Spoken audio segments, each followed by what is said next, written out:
Every 90s kid knows Hey Arnold, the Nickelodeon show about a small boy with an oddly shaped head. That's the first thing you notice, the oddly shaped heads of the characters. We'll get back to that later. I want to tell you one thing first. The show isn't fiction. It all happened. That's why there are so many life lessons in it. Arnold is a boy who lives in a fictional city. The city actually is New York, the poorest area of New York. It's painfully clear that Arnold lives in the ghetto. He's just a poor orphan living with his grandparents, Gertie and Phil. Well, he believes he's an orphan. He's actually the child of the people he believed to be his grandparents. The grandparents are mentally unstable and told Arnold that his real parents, of normal age, died in a plane crash. That's not true at all, because Gertie and Phil were old when they made Arnold. He was born with a few conditions, one of them being congenital syphilis. That is the reason his head is such an odd shape. There is one type of congenital syphilis that Arnold suffers from, called Arnold-Chiari syndrome. That's the reason why the creators decided to call the boy Arnold.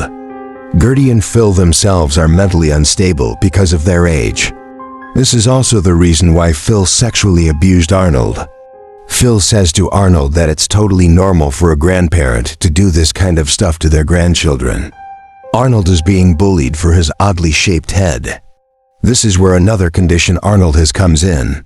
Because of Gertie and Phil's old age, Arnold suffers from several psychological conditions. This makes him see things that aren't there. Because he's bullied a lot, he escapes to an imaginary world with imaginary friends. That's the reason the other characters have weird shaped heads too. It makes him feel like he's normal, and no one can pick on him because of his head.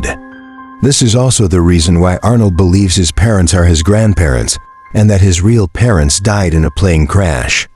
His condition makes him believe that it is reality. The reality behind the series is way worse. It is reality. It tells the story of a poor boy living in New York. It's all based on facts. When the creator got lost in New York, he accidentally got into the ghetto. It was really late, so he decided to stay at a hotel. Then he came across a 9-year-old boy, the child of two people who were clearly too old to have children. He saw that the boy was mentally unstable, and he believed in all the things he made up. The creator decided to talk to the boy. He felt sorry for the boy when he discovered the boy only had imaginary friends and would die if he didn't get medical care quickly. He felt like he needed to do something, so he asked the boy if he could tell his story, and then he'd make sure the boy's life would become better. But he didn't. He just used the sad story for a TV program. He took advantage of it all.